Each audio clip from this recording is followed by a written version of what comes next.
Awesome.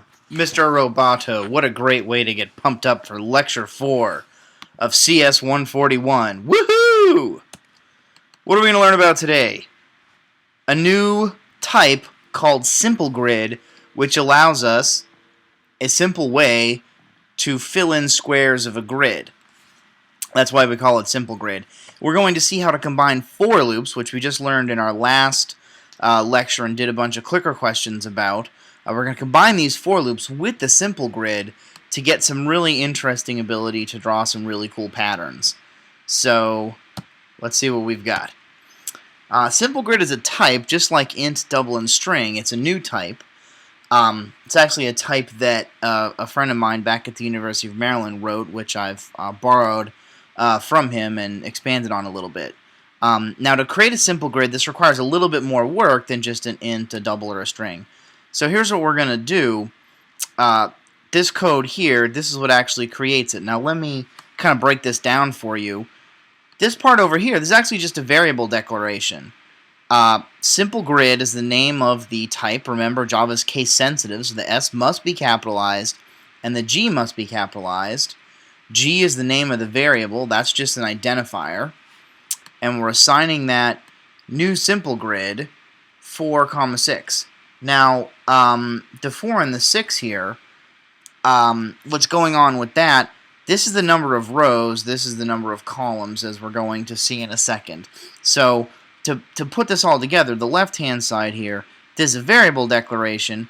The right-hand side here, this is called a constructor invocation. We're saying new, and then we're actually invoking this thing called the constructor. We're saying, I want a new SimpleGrid with the following parameters. You know, I want it 4 by 6, and then bam, it's going to go ahead and create that for us, and it's going to assign that into this new SimpleGrid that we've called G. G is the name of the variable, and as we remember, variables in Java just follow the regular rules of Java identifiers, and by convention, they start with the lowercase letter. So for a constructor, that's what's going on here, this new SimpleGrid 4, 6. This is constructing a new thing. We don't need to construct new ints and doubles, they're just numbers. We don't need to construct new strings. That happens actually, that part is actually hidden from us, we don't really see it happening. And strings are such a common data type that Java has all this stuff built into it just to make the processing of strings work better. But for all other new types that we create, and we will create some new types, we actually do have to deal with these constructors. So 4 is the number of rows, as I mentioned, and 6 would be the number of columns for our grid. So it's basically 4 squares tall, the number of rows, and 6 squares wide.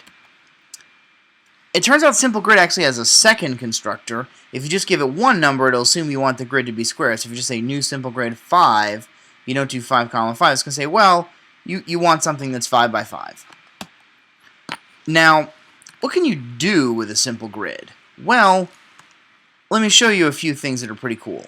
You can create a SimpleGrid, not terribly exciting. You can actually take the grid G, and you can do a set color. This is actually a method or function, say g.setColor, and then like 2, 3, color.red.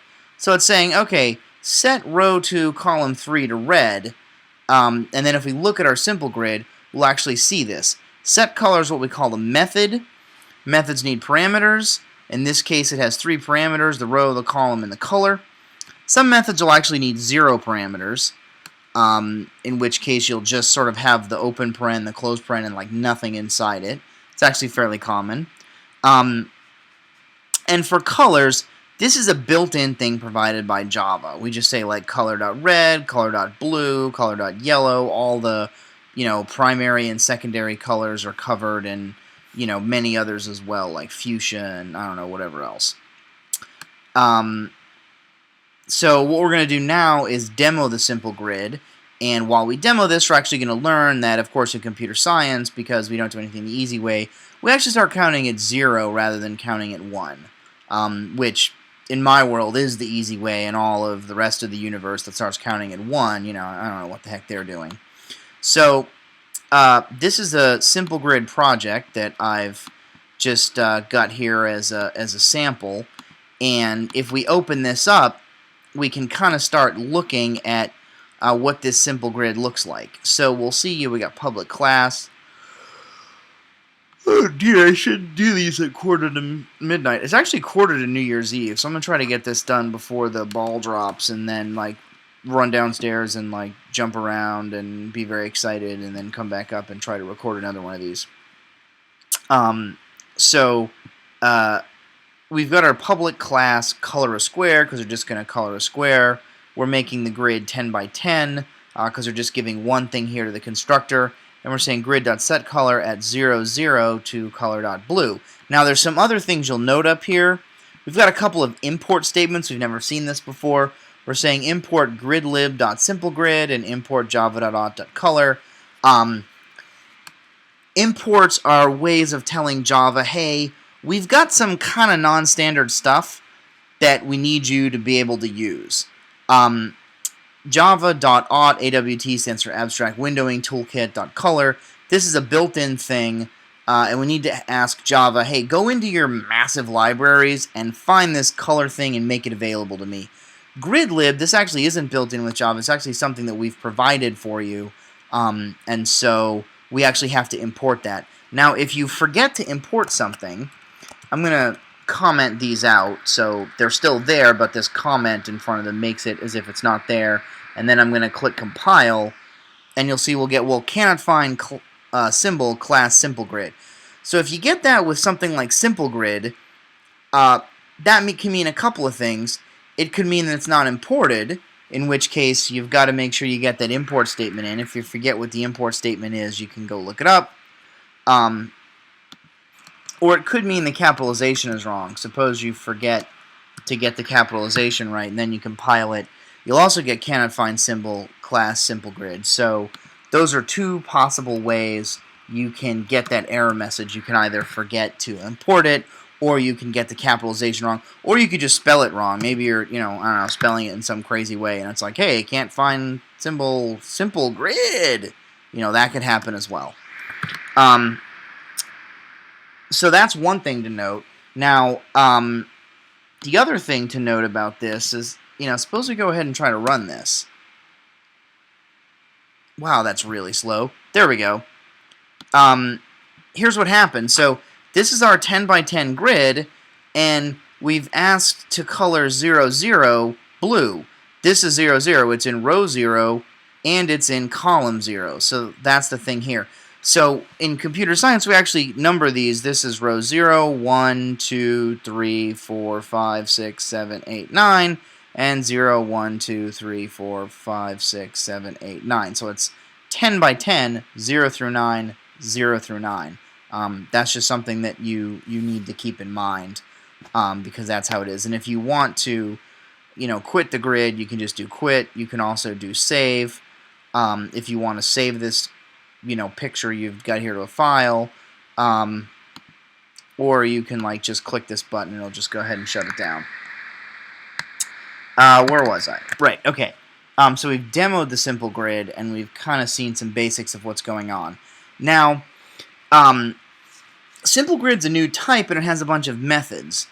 We've seen that it has these constructors, and it has this setColor method. Well, does it have any other methods? Well, it actually has 3, and I'll tell you and show you what they are. Now, Java has built-in thousands and thousands of other classes, which we'll only see a tiny, tiny fraction. And you always have the ability to write more classes, which we'll actually learn how to do. There's a thing called JavaDoc. It's a type of online documentation. It's basically a web page. And this tells you what methods are available. It's going to look something like this. So we've got, okay, gridlib SimpleGrid, you know, public class SimpleGrid. These are the 2 constructors. These are the 3 methods that are available. And I've got this, you know, the constructors, this is for creating new things. And then the method summary, this is what you would use to try to get things done with your SimpleGrid. And the way to read these for the method summary, this is the return type. Sometimes when you call a method, you want it to give you something back.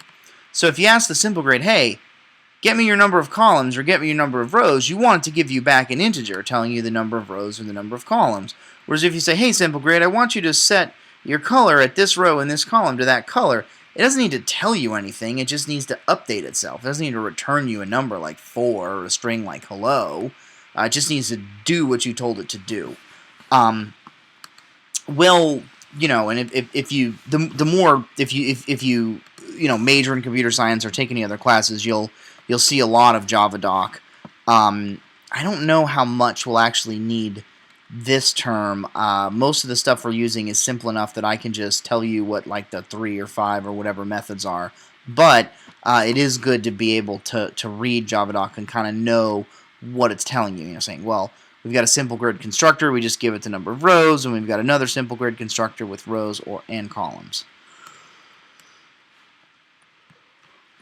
So those are the methods we have available.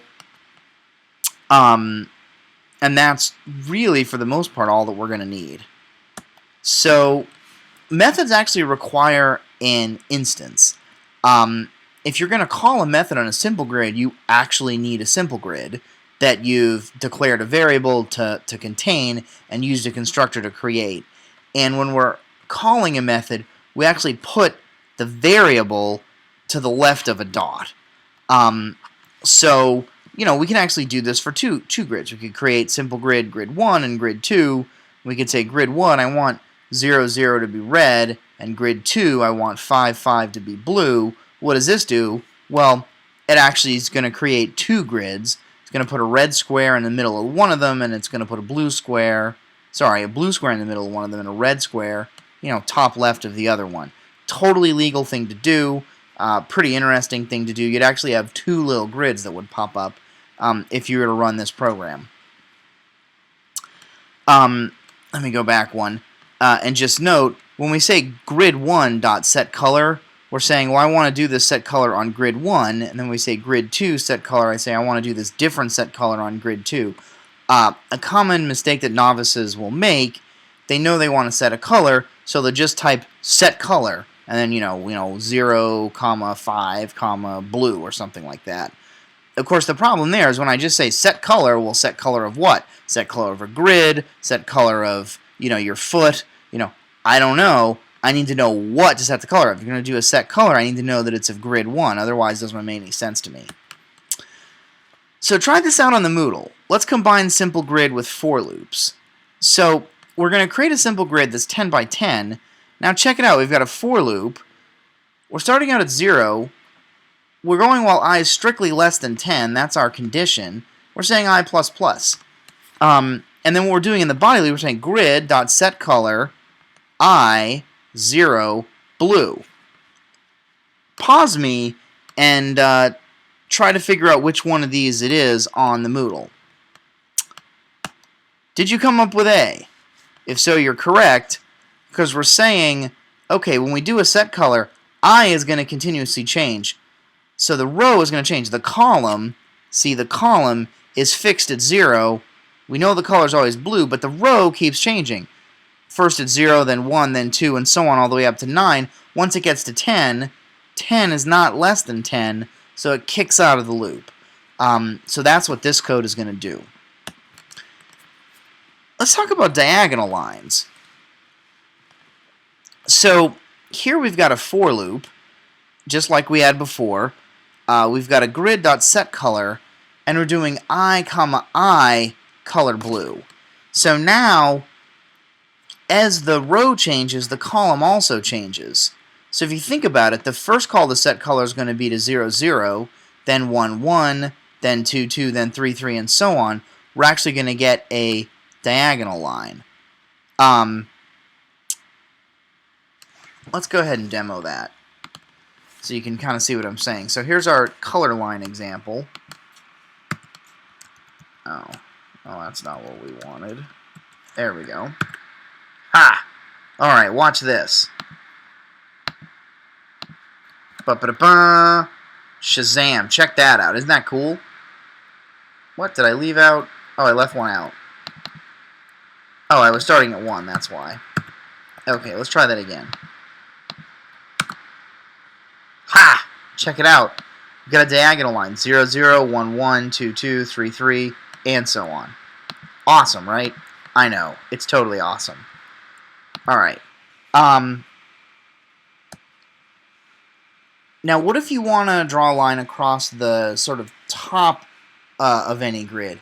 What would we need to change? So this is our... We know what this does. We know this gives us a line on the left-hand side. What we need to...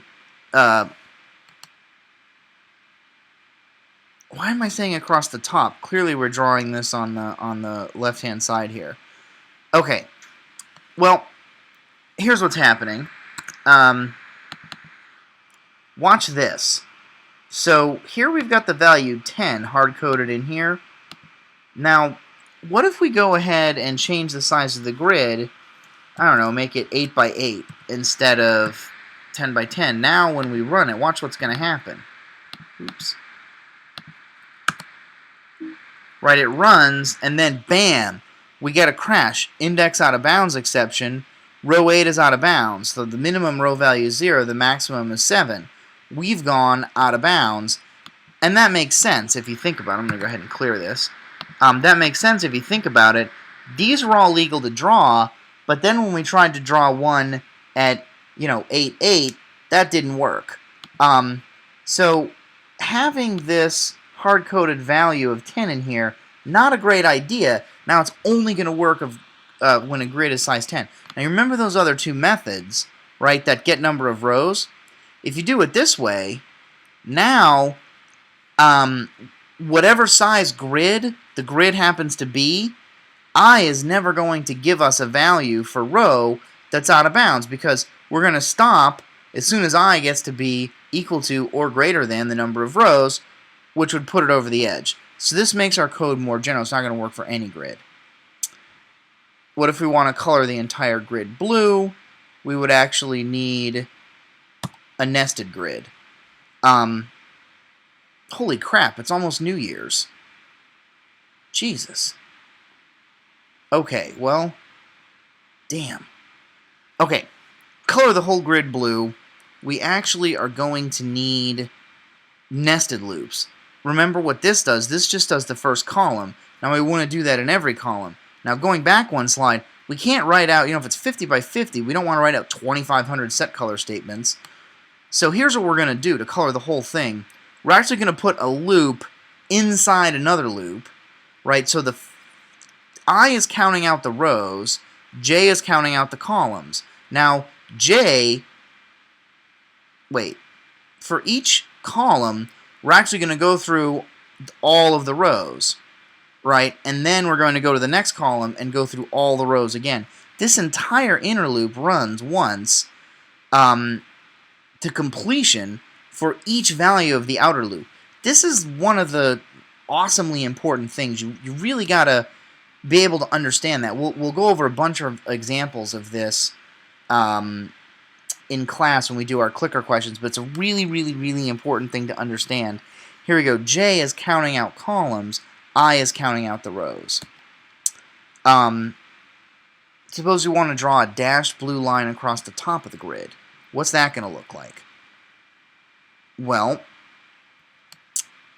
we know what this code does. Go over to the Moodle and figure out what things we would need to change. It doesn't really say exactly where to change it, but you can kind of imagine what thing would get changed to get this right. So try that out in the Moodle. Did you come up with C? If so, you're correct. What we'd be changing here is the update. So instead of doing I++, where we just go on to the next one, we're actually doing I plus equal 2. So we're saying, okay, the row's always 0, the column's I, but the update's going to be I plus equal 2.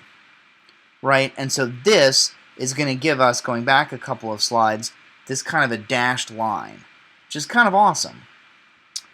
Now, what if we want to start that dashed line at the second square, actually really the first square rather than the 0th square, or you can think of it as the second square instead of the first square. What's that going to look like? Well, it's still going to be plus equals 2 because it's a dashed line, but something else here has to change. What would change? Go ahead and try this out in the Moodle. If you came up with I equal 1, you're correct. Instead of starting at 0, we just go ahead and start at 1. And going back a couple slides, our initializer, instead of starting at 0, we're going to go ahead and start at 1. So start counting at 1 instead of at 0. Cool. We are totally done with those slides.